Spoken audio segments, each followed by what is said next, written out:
So one of the bigger things announced at Xbox's E3 presentation, well, at least I think it's a big deal, is the brand new IP from Arcane Austin, Redfall.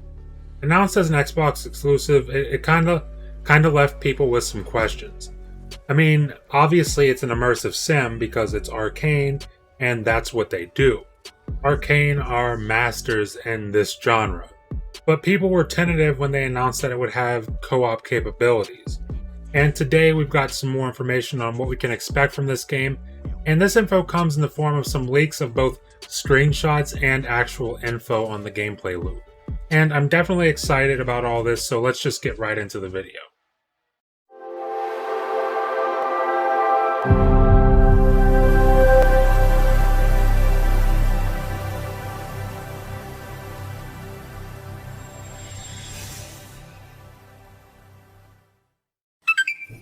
First up, I think it's important to note that I'm unashamedly a bit of an Arcane fanboy. Dishonored 1 and 2 are two of my favorite games of all time. I was late to Prey, but I've actually started playing it after the FPS boost on Series X, and it's absolutely incredible. And as I'm sure anyone who watches my videos knows by now, I'm also incredibly hyped for Deathloop next week. And with Arcane being known for its masterful level design and unique storytelling, you can imagine that I was just a bit excited when they announced they'd be bringing us an open world shooter that can be played solo or with friends. And folks, the new Redfall leaks have me even more excited than I was before. I think that we should first start with the leaked in-game screenshots, and just to be clear, these screenshots are all from alpha gameplay, so it's not anywhere near what it'll look like when the game is complete, so definitely keep that in mind. But what these screenshots do show is some of what we can expect in terms of menus and different mechanics within the game, so let's check these out first. I mean, in this first photo, we see some of the inventory menu for Redfall, and it's definitely giving off some Destiny or maybe some Borderlands vibes with how this menu looks. And judging by the purple shading of the assault rifle stats, I'd assume that we can expect varying levels of loot drops, like maybe common, rare, legendary, and stuff like that.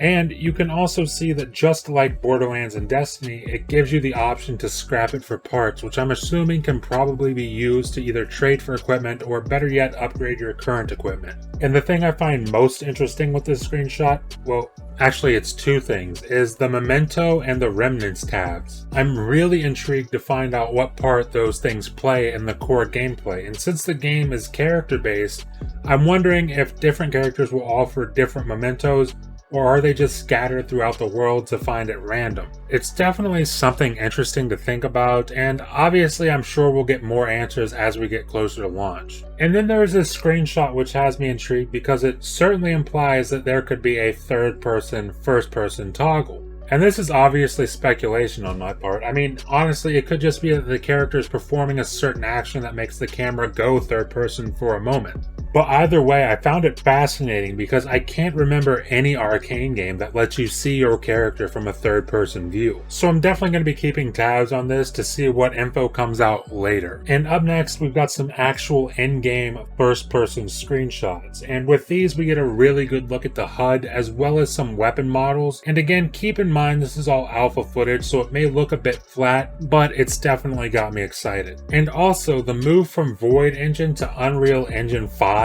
looks like it's going to really pay off for this game. And that's no shade on the Void Engine because that engine looks and plays phenomenally well, but I imagine that once this game gets some more polish over this next year of development, this game is really going to shine on your Xbox or your PC. And going back to this screenshot for a second, I mean, this looks like a homemade weapon, and I'm really hoping that that's the case because it'd be awesome if we got to kill vampires with handcrafted weapons. I mean, that's one of the things that I loved so much about Fallout 4. I mean, even though the pipe weapons were absolutely ridiculous, it was just an awesome added thing that they didn't need to add, but they did, and it made the gameplay a little bit more unique. But even more than just screenshots, we got some info on what to expect from Redfall, and this info comes from the Gaming Leaks and Rumors subreddit, and keep in mind to take these reports with a grain of salt because it's all just leaks, and we're still about a year away from actually seeing this game, so things could most certainly change between now and then. But according to these leaks, we can expect a gameplay loop similar to that of Borderlands that features a seamless open world on the level of Breath of the Wild or Ghost of Tsushima. There will be 6 playable characters to choose from, and each one has their own unique abilities, and much like Borderlands, you will get XP from killing enemies as well as doing missions and side missions. The game will feature boss fights similar to what you'd see in a Borderlands game. The size of the map is comparable to Fallout 76 or Ghost of Tsushima, and finally, the game will feature NPCs similar to what you'd see in Borderlands or even Assassin's Creed. Now, all of these things are exactly what I was expecting and hoping for as soon as this game was announced back at E3.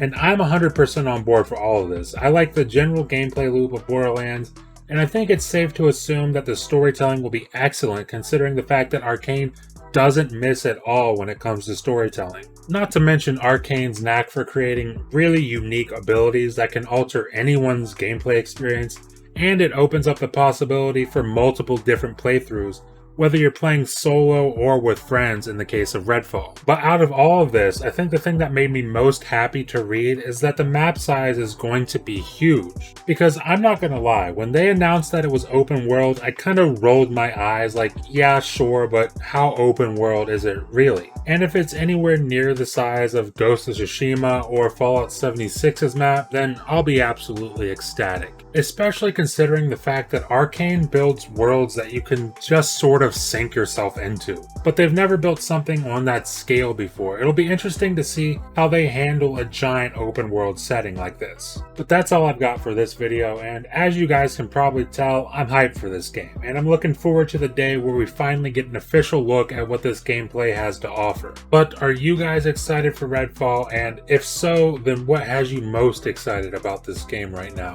Leave a comment below and let me know what you think. Leave a like if you liked the video, and please remember to hit that subscribe button and ring the bell to keep up with all my latest videos if you're enjoying the content. Thank you for watching, and I'll see you in the next video.